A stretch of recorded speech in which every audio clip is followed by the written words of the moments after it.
Infinite time. How much time do you have, Korey? Infinite time. Infinite time. Yeah. Cool. How much All right, time we're does live. us really have? It's true. I think about that every day when I go to work and I don't do things that are incredibly fun. They're sometimes fun. Anyway, welcome to the morning show, soon to be called the evening show, still at the same time. Yes. We just switch things up here. We're back. We are exhausted. We've lost 3 of our 9 lives.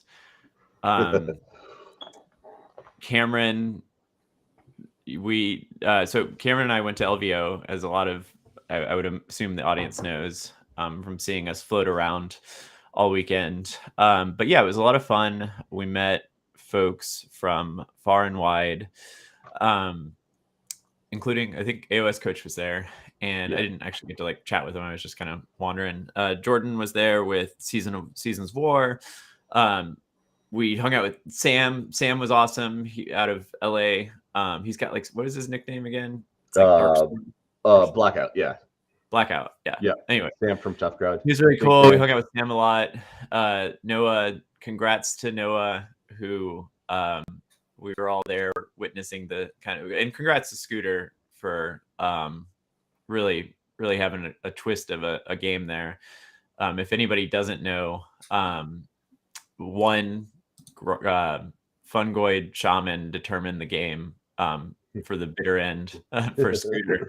Yeah. But and they had called it already, right? So anyway, so we're back. We're gonna take this week's episode a little bit slow, more slow of a cadence, and kind of just talk about how Cameron's games went and my showing up to the plate went. So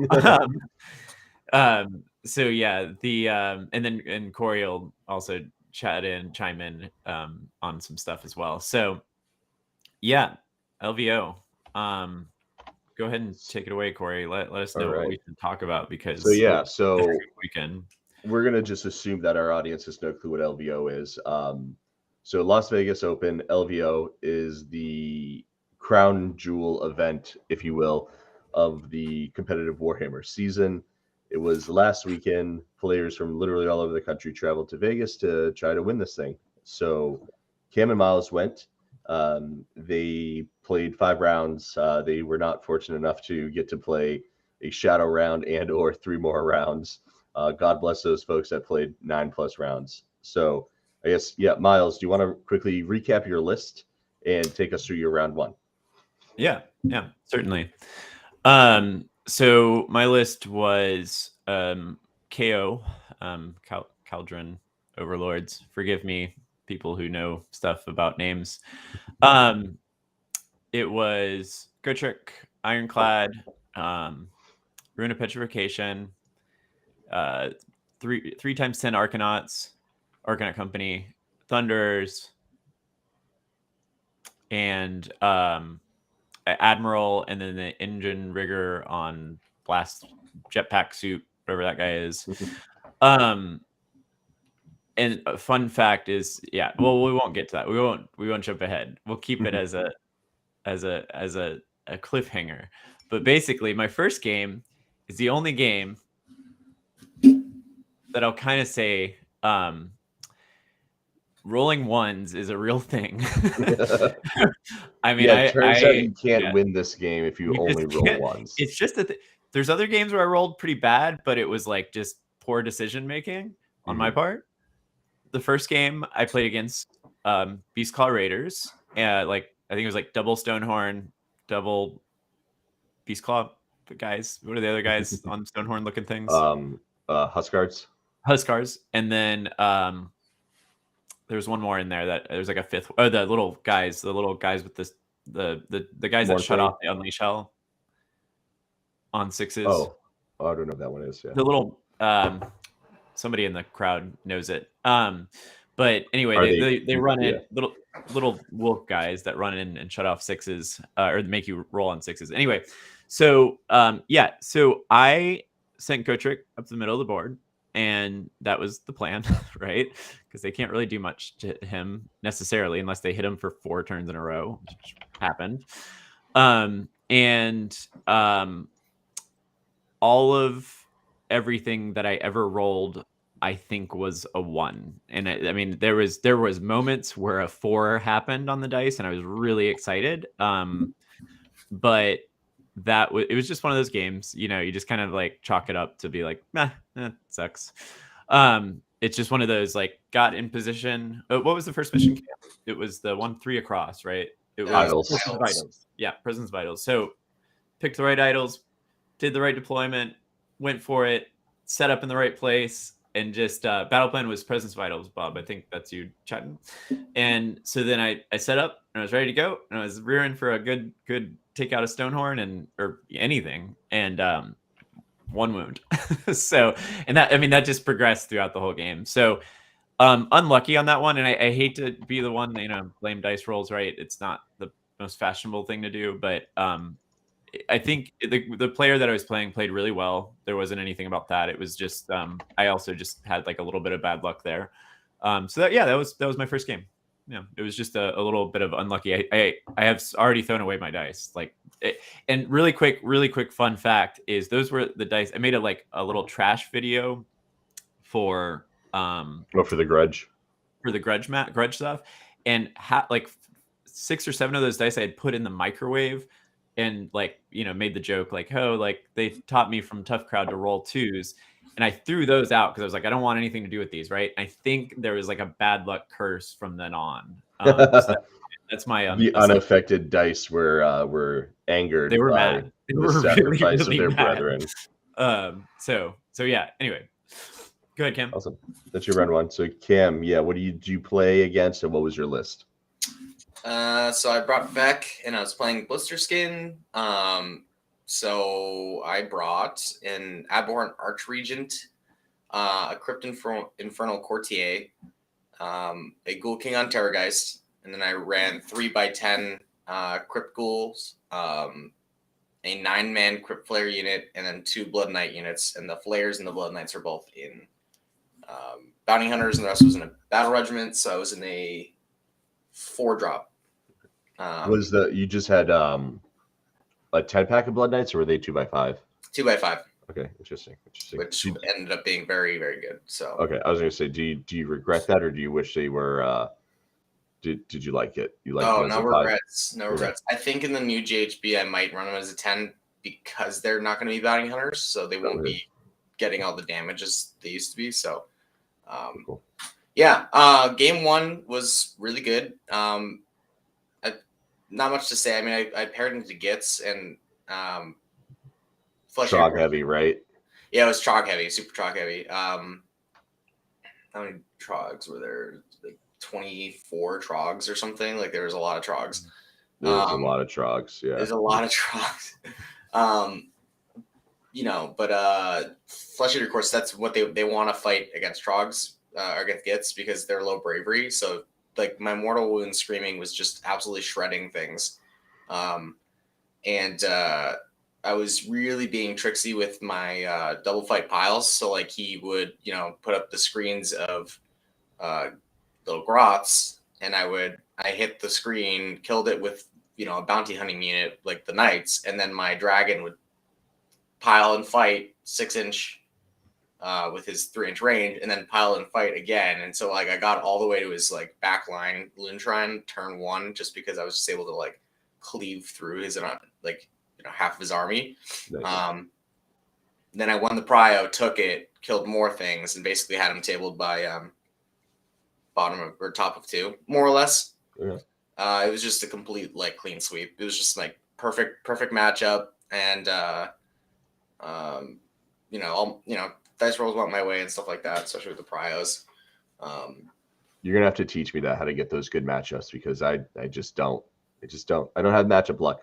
0%. Yeah, I don't usually either, but yeah, it was really nice to start out with a big win. Did you max that round? Did I what, sir? Did you max score on that? Oh yeah. Mm-hmm. Yeah, I mean, I just like, it was a complete domination from the get-go. Like gave him prio, outdropped him, gave him prio. He stood on objectives and then basically was not able to stand on objectives for the rest of the game. Nice. And that's part of this will be a recurring theme, but Blood Knights, holy shit, are they good? Yeah. They're just, they can screen out like a lot of space. So what they were doing was just like punching through and then popping past objectives with piles and stuff like that. Yeah. And you have that quasi fly too, so they're really fucking good. Yeah. And so like people would hit them and then have to stop. They'd have to stop 3 inches out and fight the Blood Knights, and they weren't then standing on objectives, and it was just like, oh, so good. Nice. Cool. So that was round 1. Miles, what'd you get for round 2? What army did you play into? Let's switch it up. Go back to Cameron. All right, Cam, you're round 2.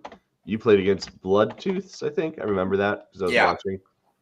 Following. Shout out to Josh Trenholm, who's the sweetest human in the world. Woo. Go Josh. Actually, like, just a great person. We had like one of my favorite games of Warhammer, I think. Ended up resulting in a tie, which was hilarious. But wouldn't have it any other way. No, it was just a really good game. Very above board, so like it was like the perfect when we talk about like when we're trying to like help, like when we're like trying to be doing that competitive spirit thing where like you're trying to help your opponent and your opponent then ends up helping you. Like it was just one of those games where like every time we would make a move and it was like probably stupid, like on either side, we would be like, hey, are you sure you want to do that? Like this unit could do this, which means that this might happen to this unit. So like, he would, he'd be pulling my units in at 3 inches or whatever. And I'd be like, hey, by the way, my pile, range would be 4 inches. And then I would fight again or whatever. And so it was very great. And he was doing the exact same thing for me. So it was just like a really nice spirited game. And ended up resulting in a tie, which was awesome, which is, I had, a lot of fun with it. But cool. Yeah, the matchup was not as good for me that time because he had literally no galley vets, which meant all my bounty hunters did nothing. It was just a bunch of pigs, rogue idol, and a maw crusher, and then like the guy on foot. Yeah, standard accoutrements. I mean, almost a scooter list. Except I don't know what he had it is. What the rogue idols points went to in scooters. I think just more pigs. Yeah, scooter was just all pigs. How'd you like the rogue idol? Because I saw that in the list. And I always love a rogue idol, but I haven't seen it a lot since maybe, I don't know, the second GHB came out. Yeah, since the last GHB. Oh, I thought it was cool.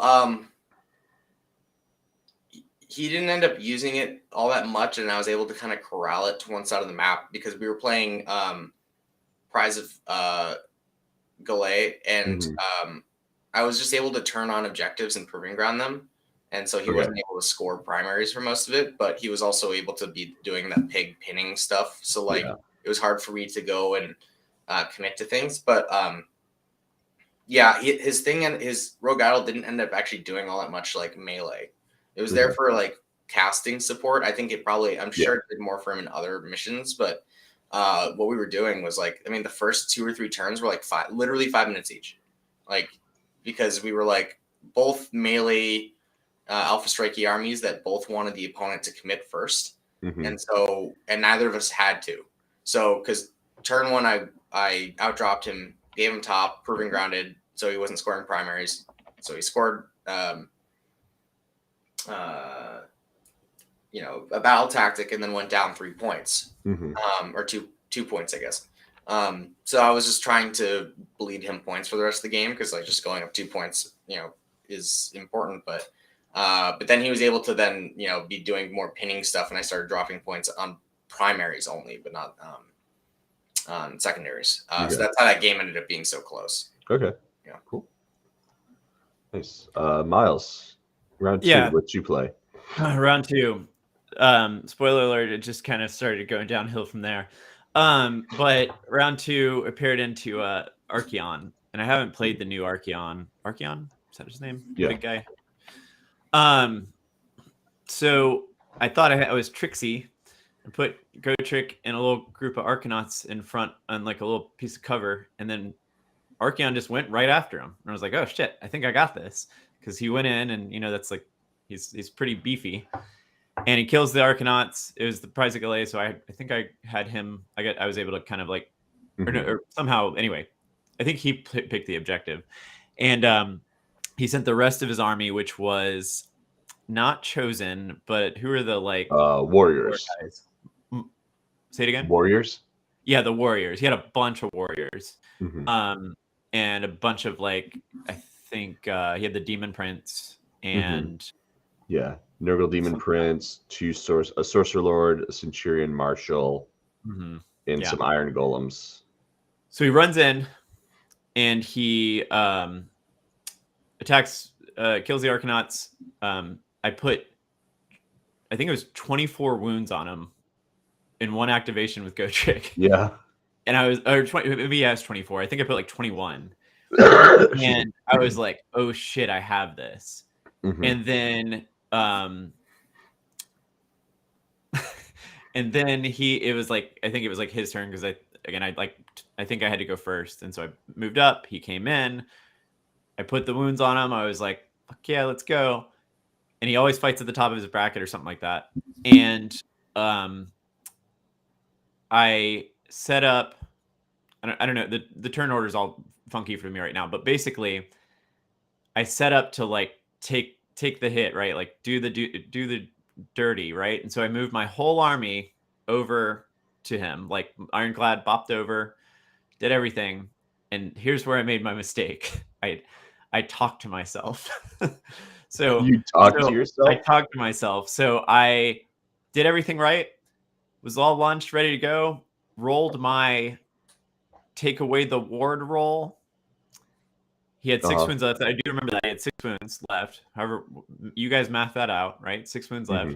Did my get rid of the ward thing. Did all of my shooting. He rolled his wards. He survived by 1 wound. Oh no. He one hit the Ironclad with the 6/6 thing that Archeon has. So he rolls 2 6s and like instantly deletes something. That only is on the board. Heroes and monsters. Check it then, because that'd be very that'd be like change the whole game. Yeah. Yeah, no, it's like so only I'm pretty sure it's only heroes now, actually. 5 minutes later, I look at him and I was like, "Did you roll your ward saves?"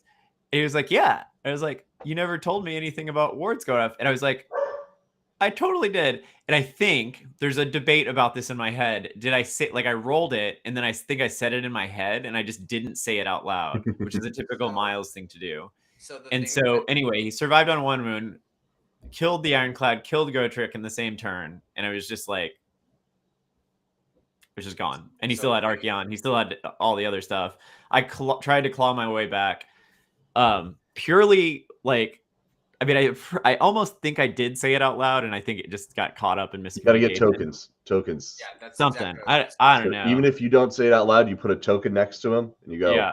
Oh, I know. There's 1,000 things I could have done there, but yeah, no, yeah. Slayer of Kings only works on enemy heroes, so the Ironclad should not have died to this. Oh, that kind of pisses me off, actually. Yeah. That kind of pisses me off. I wonder, is there some weird faction? Is there some weird faction that allows that? No.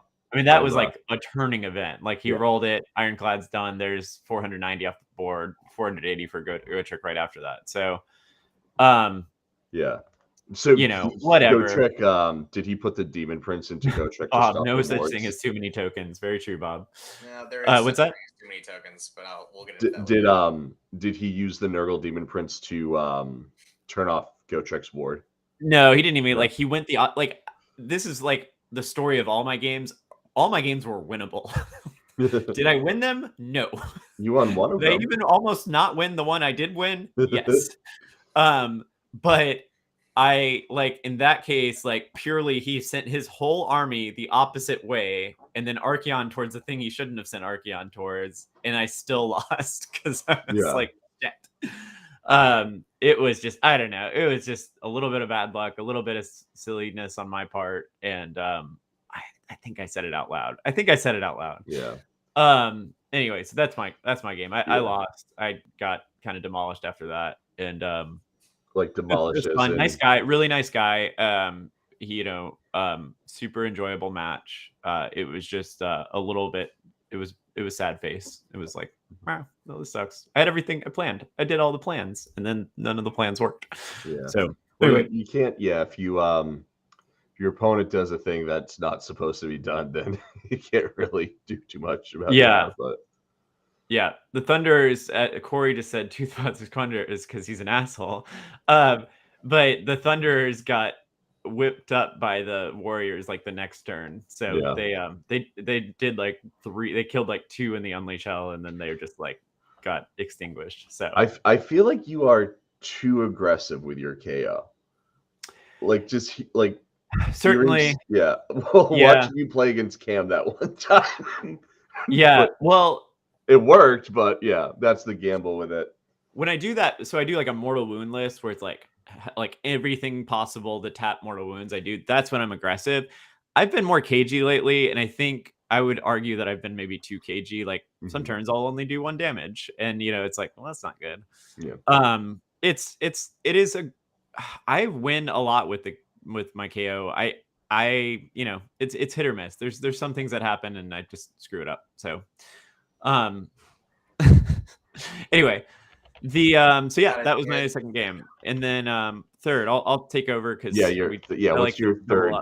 Yeah, I like the double. We're doing third. I was just down.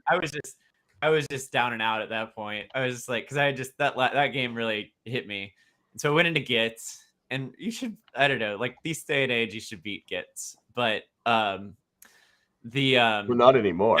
Yeah. The guy was super freaking nice. He was awesome. I think I kind of I think he gave me off these nice vibes, and then I kind of like let my guard down because I was like set up right, did everything right, blew like everything to shit, and then he just rolled prio every time and like clawed his way back and won. And also Squigs surprised me, because 2 wounds on like 20 squigs is like way more than you don't anticipate it. And then you're like dealing with volume there, and it's like, and they're on the objective, and it's a whole thing. And then they rally and blah, blah, blah. But it was two mingler things, which I like made short work of. The squigs themselves, a bunch of heroes hiding in the woods, and Gotrek chasing after them and getting out prioed every time. And that was really funny. And then it was the hardest mission for me. Like Cameron and I think we practiced this mission. No, it was Mike and I, or somebody. We like the day before. Dave and I practiced this mission beforehand because I knew that it was going to be my hardest one. And so that's part of it. Like it's the one with 8 objectives, and I just don't have I don't have the frontage to block everything, and I don't have the frontage to kind of like get it back. I can get to it, but I can't like cover the one I just left. Right. Yeah. So and the Gits army was just massive MSU all over the place. Everywhere. And so it was a lot of just like unlucky prio rolls and just not being able to like cover everything all at once. And he just outscored me. So 0-3 for the day. It was great. It was a good like wake up call. It was like, shit. It happens. You can only go up from there. Yeah. I purposely started low, and I was joking with Anthony that Bob is totally right about that. It's a real thing when like Gotrek doesn't get the double. It's just all over. Not all over. I mean, it's not great. But what I was going to say was I was fishing for the tough crowd members that were 0-3 as well. I don't think there were any, but like that was my idea. So anyway, you were hunting scalps in the 0-3. Exactly. That was my contribution. Didn't work out, but that was my contribution. So, all right, Cam, you're round 3. So I played against Fire Slayers, and it was like 4 packs of maybe more. I can't remember. It might have been 6 packs. Yeah, 6 packs of Hearthguard Berserkers. And it was 3 Conquerors, 3 Bounty Hunters. And then there was like 3 of the Foot Heroes, maybe 4 Foot Heroes that were buffing, and then a Magmadroth. And I played very well up until the end, which was the point of frustration for me. I used their speed against them. They were super slow. He could only trudge up the board. I was like bleeding him on primaries because I was able to punch through and grab his backfill objectives while he was still trying to get to mine because he was so slow. And then my bounty hunters were cleaving through berserkers, clearing them off the objectives. And so I ended up going up 4 points into the top or bottom, no, into the bottom of turn 4. I was up 4 points, and I did not know that he could charge me in my turn. So I put Blood Knights in range. He made like a 9-inch charge. He killed the Blood Knights. Had he not done that, had I known, and I wouldn't even come close to his berserkers, because like I had no reason to. I could have just stood I could have probably basically just stood exactly where I was and won the game. Yeah. I was trying to run up my score for tiebreakers. Yep. And he's like, okay, now I'm going to charge you. And I'm like, whoa, what? Excuse me. It was really, really frustrating because I was up 4 points, and he picked up that unit of knights. If he had not done that, he would have not been able to score more. He probably wouldn't have been able to achieve a tactic that turn.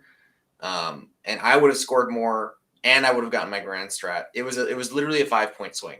And so I ended up losing by 1 point. Back to what Miles was saying about like Archaon and wards, I'm buying all the like tokens, all the whiteboard erase tokens, and I'm just going to be putting those next to when they explain what something does. And I like, maybe I'm not sure, or if I do something that they need to remember, it's going to be written down from like. Oh, that's a really good point, Cam. Like something that Brad and I and Cam were talking about at 3 a.m. naked. Was okay. Yeah. Miles. Give it away. One thing we like chatted about, which is really interesting, and I find like at this a seemingly competitive level, is that Wicked, Dicey, and I think Tough Crowd and Hammurabi's Heroes, all Corsairs, all this. Sometimes we're like a little bit too nice. Like it's like we're nice in a way that we're like, hey, we'll explain all of our rules and you'll explain yours, and we'll give you benefit of a doubt that you didn't remember. But then like they like are like, cool, like you forgot this one thing. And so we just felt like Brad had that, he ran into that a couple times where he was just like, oh, I got screwed over because like I didn't remember that one rule, that thing. So we were really nice to them to let them take it back or things like that. Again, it's not that like it's all the time. It's just one of those times, like sometimes we're a little like, we want to like play a gentleman's game. And I think that's really important. And I think that's like a thing. But then when you run into people that don't do that often, it's like, there's a little bit of a discrepancy there that like, you've got to kind of figure out. So anyway, that was like a theme, I think some of the time. So. Yeah, and coming off my second game, which was exactly what you're saying, which was like the perfect gentleman's game, like both players were helping each other out. Like then it was like a little bit of like got a little gotcha-y. Yeah. Yeah, especially because I like walked into it. It's not like I was even in range for him to do it. It was like, yeah. And what Korey was saying, I mean, I don't remember exactly if he did this or not, but there's on the unit card, there's supposed to be, if you have the ability, you're supposed to put a dice or a token or something next to him. So it's been so long that I like, you know, and it was end of day 3. I'm not even sure. He might have done it, but I'm not sure if he did.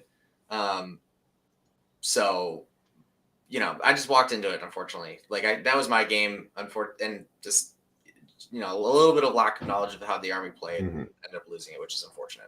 Yeah. So yeah, next time whiteboard erase things. Yeah. The benefit to that is you'll never forget what that model does. No, yeah. It's that whole thing. It's like interesting, right? Because like I feel like my approach to the game is I will explain, or rather, at a big GT, I will ask my opponent if they know what my army does. If they say yes, cool. If they say no, I'll explain all like the techie parts. Even if they still say yes, I'll just still walk through what each unit is. But after that, like if they say they know what's going on or I've explained it, from there on out, like I've completed my contract. That's just my approach to it, right? So like, I think I'm a little on the opposite end of the spectrum from a lot of the people in the club, where they like will be very much like, hey, like this, don't forget about this, where I'm just like, I told you about this and I have my markers out and you know what's going on. And if you forget, then that's how I'm going to win, because I need to capitalize on your mistake. But it's a delicate balance, because you want to make sure that you're not like necessarily like coming across as if you're hiding information, but at the same time, like if you give your opponent an inch and then you need the same inch and they say no to you, because I guess the reason why I don't play super friendly like that anymore is I've had too many games where someone would ask for a take back, I would oblige, and then I'd be like, oh crap, I forgot to do this. It's like, oh no, sorry man, you can't. I'm just like, well, I just gave you that, so fuck off. Yeah. But yeah, it's a delicate balance. But I think I definitely think you guys are taking the right approach. I'm just jaded and salty and don't want people to take advantage of my niceness. So yeah, no, I mean, it was just frustrating because I was up. Like Yeah. if I was down and it was just piling on, that would be different. But that was like my game to lose, which is why it was a little bit more frustrating for me. Yeah. All right, so that's day one. What did you guys get up to at night? Anything fun, or did you guys just crash that night? I know Brad was out until like 7 a.m. the first night, so he probably went to bed, right? Yeah, he did. We got dinner, but we went to bed. Oh, we were all pretty dead that night. Lines are a real thing in Vegas. Yeah. We sat for like 3 hours multiple times in lines. Like it was. Oh, really? Huh. Yeah, with the main boys, we just like literally were just like, it was so freaking hard to get into any restaurant, and we even went to a different casino and still sat in line. Oh, really? But yeah, we went to dim sum. It was really nice. Nice, We had too much food. Did you guys go to the one in Paris, the dim sum place, or no? It was like Gold Strike Casino. It was like Ping Pong Pow or something. I'm not even kidding. That was what it was. Yeah, no, that was actually the name of the restaurant. Yeah, I love that. It sounded fake. But we spent like literally every minute last year that we weren't gaming in Chinatown, just nice bubble tea, Korean barbecue, random pastries. Like if you guys went on night 2 with Alex, right? Alex Ng. Yeah, he knows like Vegas super well for some weird reason. Yeah, that was a delightful dinner because it was tough crowd. It was Sam, and then the 40K players. Gil was supposed to be there.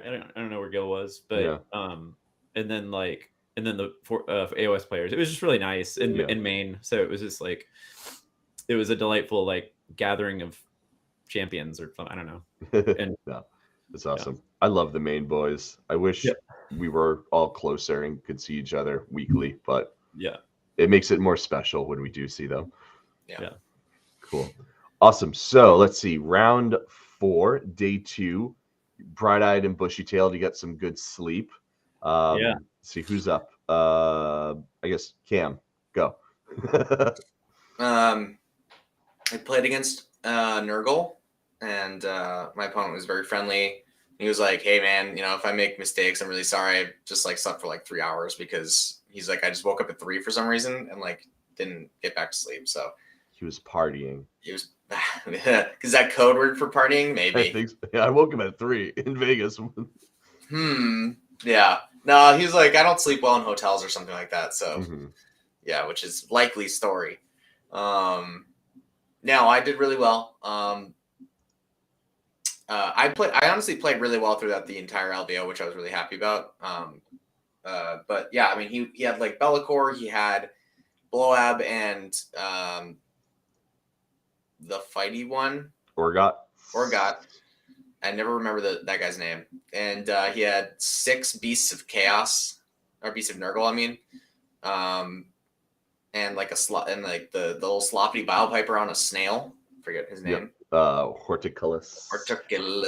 Yeah. I was just able to really control the pace of the game because I was able to turn on. I outdropped him, gave him top, turned on an objective, what mission were we playing? Oh, it was Realmstone Cache. So there was only one objective. And so I was like, okay, that's active and it's a proving ground. So you can't score primaries right now. And also he wasn't able to even score a battle tactic that turn. So I was up 5 points 4 points, I guess, turn 1, because you can only score 4 on that objective, turns 1 and 2. So I went up 4 points, and I was just able to bleed him for the rest of the game. Just like play cagey. I was able to drop points here and there on primaries just to be safe, like not overcommit and try to fight things. And then once it's split, I was able to proving ground his backfield objective and keep that with a summoned unit, and then also summon 20 ghouls on my back one. It was just like not a lot he could do, and I was just like strategery. Yeah, it was great. I felt like I played really well. The only thing I kind of did a little stupid on was I buffed up my Terrorgeist turn 1, like to the 9s. Like it got like 4 extra attack or 3 extra attacks. He was all horned up. Yeah, nowhere to go. He charged in. He killed 3 Beasts of Nurgle, and then I was like, I'm gonna pile and try to pick up Be'lakor, because just slot machines. I was in Vegas. I was like, all right, I can roll some 6s. Didn't roll any 6s for the flat 6 mortals. Like if I had gotten 1 or 2 of those, I probably would have killed Be'lakor, and that's technically 12 dice. I should have gotten 2 on average, because I missed everything on the first one, and luckily you're able to re-roll the entire attack. So I re-rolled the entire attack and still made no 6s. And of course he's unrendable, so he made a lot of the saves, and then so it was actually ended up kind of a blunder in my favor, because the Terrorgeist got stuck in with Be'lakor all buffed up, and he was then basically forced to take top on the next. He won the prio and basically had to take top to deal with this buffed up Terrorgeist. And he basically made it so that he did the thing where Be'lakor points at something and says that you can't do something. And so he burnt it really early. I'm sorry, I took top. I won prio and took top because and then that forced him to burn it. So he basically, my Terrorgeist did a thing. It killed a bunch of things, did a bunch of damage, and then baited out the Be'lakor point, the Dark Master or whatever it was. So he ended up dying and doing only killing like 3 beasts, which is arguably making his points back, because beasts are what, like 100 points, 170, what, no, 110, sorry. Okay, so then he killed 330 points, and if you subtract his summon of 180 points, he basically made his points back, and also baited out the Be'lakor. I mean, you definitely got the value out of him there, right? So that's cool. So it was great. It was a good game. Miles, round 4. This is your golden moment of the weekend, right? Yeah. So for those who don't know, I was hanging out with, I think it was like Noah, Josh Bennett, I think, and 3 or 4 other people, kind of just chit chatting, kind of waking up. And then I was told to go get a drink, and I forget who it was, but they didn't have drinks, but they had a weed gummy. And so I was like, sure, I'll take a weed gummy before my 4th game after I've gone 0-3. Fuck it. I don't remember my first turn, other than the fact that I said, what's my battle tactic out loud? And then I picked a random battle tactic, and then I was already in the battle shock phase, and I skipped the entire turn. That's what happened, and it sucked because it was such an easy match to win. It was like, he said it was Daughters of Cain. He set up 10 on one side, 20 on the other, way far apart, which is like KO, like mealtime. Because I was like, cool, let me go over to this one and just demolish, and then this one can't get to me, and it's all his buff stuff over here, right? And they were all the melee snakes too, right? Looks like I forgot. No more. The melee snakes. So then I forgot to hero phase move because I was high, and so I was like, we've all been there, Miles. It was like battle tactic. I think I said battle tactic. Like, luckily, I think I said I don't know, I don't know what it was. It was desecrate maybe. Blopped over there on movement, not hero phase, because I had my damn hero phase movement, and just deleted 3 snakes out of 10. And then spent the rest of the game just absolutely recovering from that. Go Trick went up the middle. And I like he survived as long as he could, but he just like couldn't take on 20 bow snakes, and he like deleted like 7 or 8, 9 or 10 or something like that. But he just couldn't. I mean, it made sense. Like he was, he was surrounded by Arcanauts for a little bit of defense, but it wasn't much. And I think it was a no Wrathy list, right? So Yeah. it was basically like a cauldron, whatever you call those things, 20 and 10. They had a spears. Light of Eltharion. That's an interesting pick. That was interesting. I hadn't ever faced that, and that is definitely a little tar pit of a thing. It's like it's something like it's 3s. I think it ignores mortals on something, or I don't know. It's a very complex, it's a tanky model. And it's very tanky, and it has some like interesting tech where like only 6s make it dance or something. I don't know what it is, but it's good. It was good for him. There was no way I was going to touch that the whole time. And then it ended up holding when the cache broke and it went one way or the other. The Althari just like sat on that objective over there, and it was like, cool. I can't really get close to that, or it's going to tear me apart. So that was. I feel like that with Gotrek could be annoying because it's a 3-up unrendable and you have damage. Doesn't it like take off? It does something weird. It's like take off. Ignore modifiers when making save rolls for attacks that target this unit. In addition, half the damage inflicted by attacks made with missile weapons or melee weapons that target this unit, rounding up. Yeah, and it's got a little pot shot that takes off does like mortal wounds or something. I don't know. Yeah. It's rough. It was like a little bit of a surprise. I didn't know what I was doing with it, but so anyway, I won that game. I probably shouldn't, to be very clearly honest. Like I still feel a little rotten from that game because I think like it was very obvious I should have won the whole time, but there were moments where I would be staring at like models and it would be like 5 minutes and I'd realize that I was high and that I should probably stop staring at the models. And then I just was like, shit, I need to move on. And so like, I think I was in like a winning situation, but I think I ran the clock out personally. Like if I was like beating myself up about it. And so like, thank you, whoever that guy was. He was really nice. He was a little bit of, he just was like not the most competitive player in the world. Matthew Robertson. Yeah. Really nice guy.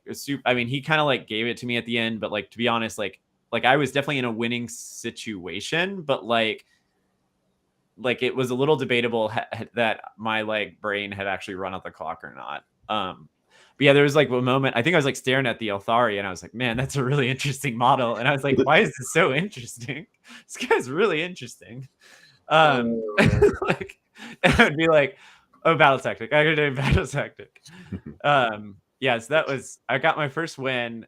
Like, I don't know. I felt bad about it. It wasn't a great win. It was a smash and grab, like should have done better. And I mean, again, he set up like prime anti-K, like KO should have just torn that apart. But I don't do well with weed. It hits me harder than most people. Well, we'll put you through some training. There you go. Yep. So that was my game. This is round 4. All right, Cam, what you get into round 4? Cue the Rocky training montage for Miles for weed. It's just a gas mask bong. He's got a sweatband on.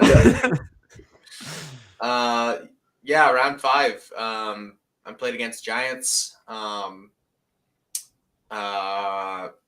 4. Round 4 was my Nurgle game. Yeah, I think we did it out of order there. So I think we're in 5. We're in 5. Yeah, you're in round 5. Yeah. Sorry, I'm an idiot. Yeah, my round 5 was against Giants. We were playing Nidus Pats. It was funny too because he comes up to the table and we're like, "Oh, we're playing Nidus Pats." He's like, "Oh, cool," and he like throws out 3 objectives, and I'm like, "Hey, man, there's 4 on this mission." And he just like didn't hear me, and I was like, "There's 4 missions or 4 objectives on this mission." He's like, "No, there's not. There's 3." And I was like, "I know as a Giants player you want 3 objectives, but this is definitely a 4 objective mission." He's like, "I don't think so." I was like, "All right, pulling out my GHB. Like, here we go." He's like, "Oh, okay, there's 4." I was like, oh, "God, that's like a great start there." Yeah, great start. No, he's actually a very nice guy, but holy moly, was he slow. And hope he's not watching. But, very nice guy, good opponent. But I didn't know that you could get timed out by a Giants player. I guess that when you only have like 5 decisions to make in a turn that they all become more impactful or something. And so like he was over analyzing whether or not to shoot one unit of ghouls as opposed to another unit of ghouls, and both were equidistant to the model that he was shooting with, and they were both on the objective. So it was kind of like, just pick one and throw your rock at it. Doesn't matter. Yeah, and you're gonna make, you're 3 inches away, and I didn't redeploy. You're gonna make the charge, and your base is big enough that you're gonna melee both of them. So whatever you don't hit, you're gonna kill in melee. So it was a bit of like a, can we speed it up a little? Let's go, people. Yeah, that's why I was saying there is sometimes such things as too many tokens and too many gaming aids where it actually starts to hamper you. And so every time he was doing an ability or like, you know, whatever heroic action, he was trying to find the matching token or whatever. And so that really ended up slowing the game down. So we ended up only getting through 3 of his turns, which means like 2.5 turns before the TO came over and was like, hey, you know, time's up. You guys got to talk out the rest. And I was like, okay. So, luckily his grand strat was to destroy all battle line. So I was just like, hey man, we can talk the rest of this out, but I'm just going to deny your grand strat and score mine. So unless you can make up, you know, a 6-point deficit, not sure, you know, I think we just call it here and whatever, I guess we can max out our scores. But he was like insistent on playing out like another fast turn. So I mean, humored him and just like basically made rolls while he was taking another one of his turns, which was a little annoying for me as well. But again, it's just like, I'm going to teleport my battle line into your back corner. And then when you come to try to kill them to score your grand strat, I'm going to teleport them to my back corner. And you're not ever going to, like, mathematically, you cannot complete yours. Them, yeah. And I was like, and then I will just move every single unit of mine and summon every unit of mine into your deployment zone, because you have 4 models left. Yep. So anyways, I ended up taking that. It was a little frustrating how slow it was, but you know, it is what it is. Cool. Miles, round 5. So actually, Cam, what did you end? You ended 3 wins, a loss, and a draw, right? Yeah. Cool. Awesome. 3.5. 3.5. Cool. Yep. So I'm letting the curtain fall on this one. My last game was against Coalesce, Seraphon player, probably the nicest guy of the day. He literally was like Leslie Knope on, what do you call that show? Parks and Rec. It was just that he was like, oh my God, I rolled a 6. Like, this is great. And like, you rolled a 6. This is great. It was the 6th game that he had ever played. That's the curtain fallen. Miles lost again on top of his other losses. I mean, you lost to Seraphon though, so it's like, yeah, Seraphon Coalesce too, and all of my attacks do 2 damage. Like, it's very common that my attacks do 2 damage, and so everything does 1 damage, and he has 20 more models than I do, and I was just like, cool, I can't chew through this. There's no way. To be fair, I think he played a lot of 40k, but he was just like, I just like want to like package this guy up and just like, I don't know, like maybe not. That sounds really weird. Like he was going to kill him or something, but like, he's just so nice. He was like a bottle of like energy. And like, he was just like, oh my God, I just outrolled you and killed everything you have. Like, this is great. Like, it was just lovely. He was smashing your face in with the nicest, with positivity. Yeah. Oh my awesome. God, he was so nice. But he, there's nothing. I mean, I played right. I played like accurately. I maybe made 1 or 2 mistakes total that were like not very critical, but he just caught up. He rolled the prior in the right time at the right place, and then it was Coalesce. I just, with everything that I have being 2 damage, like I should have changed out the cannon, the Great Sky Cannon, for like the volley cannon. Like I should have had the volley cannon from the start of all the matches, because you roll like a lot of -1s on that with 1 damage. And so that was like a little bit of a mistake, but it only has 18-inch range, which I don't like about it. So yeah, he had 2 Bastiladons that kind of tore me up a little bit. He had 2 Raptor looking guys. Again, I look at the list and I was like, oh man, I think I got this. But so the damage reduction. Yeah, and Gotrek got into one of the Raptor guys. I don't know, tries Chronosaur. He even had like names for him. It was fun. It was a real fun match. Awesome. At that point, it was just I was still kind of recovering from the gummy, but also it's just it was the ones and it was just the one damage really killed it. And he had his realm shaper engine in the back with like all his heroes, and like there was no way I was going to get to it. He had screened out pretty well, I think by accident. So yeah, I lost it, but it was no big deal. It was just such a fun game. But yeah, he just showed up. He was like, "This is my 6th game," and I was like, "Oh, I got this. It's totally mine." And I was like, and he was like, I'm coalesced, and I was like, "Fuck, maybe I don't have shit." Like shit. Yeah. So, and then I wandered over to Cameron's game, and he still had giants on the table. It was real funny. I was like, "Why are there still giants? This doesn't make sense. You should." Yeah, because there's turn 2. Yeah, turn 2.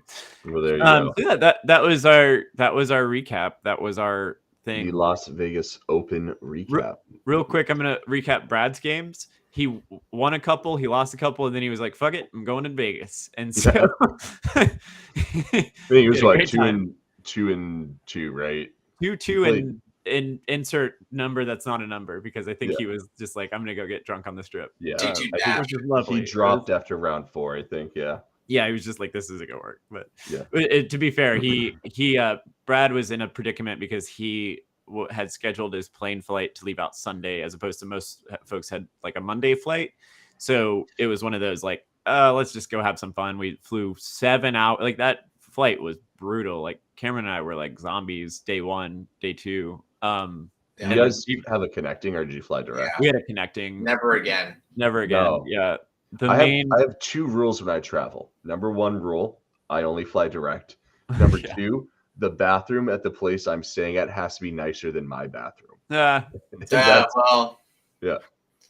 Our I got a smoke. Our room was like a smoke bomb the whole time. Like, Cameron, I don't know if you felt this, but it just felt like Rio. I heard some rumor that the Rio is going to get demolished for like a baseball stadium. So I think they're on like year 5 of not caring at all, and like the whole casino. I mean, it's like, it's Vegas, so like smoke is a thing. Like, it's just smoky everywhere, and I'm totally down for it. Like, I'm fine, whatever. But it was just like, even the rooms were just nasty. Like, it was just like everybody at LVO had a sore throat. Like, there was not like anybody like you'd walk by and like, "Hey, do you have a sore throat?" Like, "Oh yeah, you do too." And it was like, it's not COVID. No, it's just the Rio. The Rio was terrible. I mean, the event was great. The venue was just really bad. Like, things were caught, like they were charging. I mean, it's also like, I know that this is like just a Vegas thing too, but they were like charging $12 for a Heineken, which is maybe a war crime. And like, basically across the board, like restaurants and stuff we'd go there, like, were overpriced and then just bad. Well, that's like a casino thing. That's like, I mean, go to ACO and it's the same thing, but it maybe even, but it's like a combination of a casino thing and Vegas thing. Like, it'd be $10 in a casino and it'd be $12 at a Vegas. So it was it was rough. It was great, still fun. We knew we haven't looked at our credit card statements yet, kind of thing. I did. I hope I know. So they moved to the Rio because the hotel they were in, or the casino they were in, Bally's, was overgoing like a complete remodel. I think that's wrapping up this year. So I hope next year they move back to that location, because it's on Strip. It was such a nicer spot. Yeah, which, by the way, we were like anticipating. We were like, maybe not next year. We might not go next year, but we'll probably go the next year after that. But we do have to show, because like, Tough Crowd, holy Jesus, they had 30 people. And it was very obvious that they had 30 people. Yeah. So someday we need to crash that wedding. And so I'm pretty sure we're invited to that wedding. Yeah, but like, man, there was a lot of them there. And then I guess Hammurabi's Heroes had a couple of folks. The Corsairs had like, I'd say like 7 or 8, 9 or 10. I don't know who the Corsairs are. Corsairs. Corsairs. Yeah, I don't know who they are. I'm And joking. then I know who the Corsairs are. I'm still wrapping my brain around Jordan being on Tough Crowd. He was like wearing the Tough Crowd shirt the whole time, and I was like, oh, why aren't you season 4? This is crazy. Shout out to Ridge, who entertained us half the time. He was very nice. I and fucking love Ridge. accommodating. Ridge is one of my favorite humans. Ridge is really delightful. Yeah, it was real fun. It was a lot of fun. Cameron went up 400. I went down 200. Brad, who knows? Lord knows. The Lord knows. Yeah, Some Lord out there knows. Brad has actually made $1 million off. Yeah, yeah. That's why he left early. And a couple of contacts. Speaking of Rich, I went up $200 on penny slots alone, and then had a few too many to drink after the event on Saturday, and I was like, Ridge, put all of this money on red and double it. And he's like, all right. And he just put it on red and won and doubled it and gave it back to me. We on Sunday last year, after awards wrapped up, we were just degenerates, gambling, playing Pie-Gow poker. Nate Ciancinelli could not figure out how to play Pie-Gow poker. I hope that changed this year after having a year to figure it out. But we were at the roulette table and like we were just letting it ride. I think it was me, Noah, I forget who else, but I just remember me and Noah were just like, double it. And then I think I was up to $800 and I just walked away. And I don't remember what happened from there, but nice. Sounds like Nate corrected course. Yeah. I didn't hear like there was a lot of like other events I've heard like big wins and stuff. I didn't hear any rumors of like anybody going like, winning $4,000 or something weird. But Vaginos normally does. Yeah. I don't know if he was like gambling a lot. I thought maybe I'm mixing up tournaments. So I think Vaginos got hit this time. I think he went down. And maybe I'm just making that up. But I don't know how much did Nate win. Is that Sam? Maybe that might be Sam. But it was fun. I mean, I will say one thing about like real quick about ACO versus LVO and like other big casino tournaments. Vegas is so big that we all kind of got lost in the mix. Like, like we never really had a huge dinner with Tough Crowd, and we never had a huge dinner with Corsairs. Like, it was like kind of like cool. We're in our like little corner, and we're gonna. I mean, it's hard to right. Like, if you like, I think we probably had like, including like all of our people, right? Probably like 10 or so, right? Tough Crowd had like 20, maybe 30 people. Corsairs had probably like 8 or 10 as well, right? So like, how do you sit 50 people? Yeah. Well, even Tough Crowd, like I heard that like they didn't necessarily go out in a batch of 30, which makes sense. I'm just saying like it's just such a grand scale. Like, and again, that's why I kind of favor like some somewhat smaller tournaments sometimes because you're like you kind of just you're forced to like hang out with everybody else. Which is great, So anyway, you just have to be up till 4:30 in the morning, and then you find everybody. Yeah, that's true. Yeah, there was a lot of hanging out at bars like 4:30. Cameron stayed up and crashed one night or whatever. Went to Meow Wolf. Side note, if you ever get a chance, go to that. It's actually really a super big highlight of my time. Of the trip. One of the highlights. Miles and I got couples massages. Yep, couples massages from 2 little Asian ladies. They're super super awesome, and it was a lot of fun. It was Degenerateville, but cool. Nice. So I guess that's our show for this week. Couple of quick announcements. Ironweld, we have launched ticket sales for that. So if you're interested in Ironweld, all that information is in the description of the video below. If you like us, give us a like, give us a subscribe. We're going to be on, I think we've decided on a day, a Friday. The timing is still up in the air. I feel like this was... You let us know in the comments when you want us to be up, because I'll be up at 4 a.m. most days if I really cared to be. Cameron would be up at 3 p.m. Yeah. And Korey's like doesn't know what the world it is. So I don't know. I exist in this basement. Yeah. But let us know because we're still trying to figure that out. And we just want it to be consistent so people don't get, whiplash. Spaced out, have too many weed gummies and forget where we are. So anyway. And then I guess the only other thing is upcoming events for the Wicked Dicey crew. We have a possibly there's Captain Com this weekend. Some people are maybe playing in that, maybe playing Star Wars Legion. There's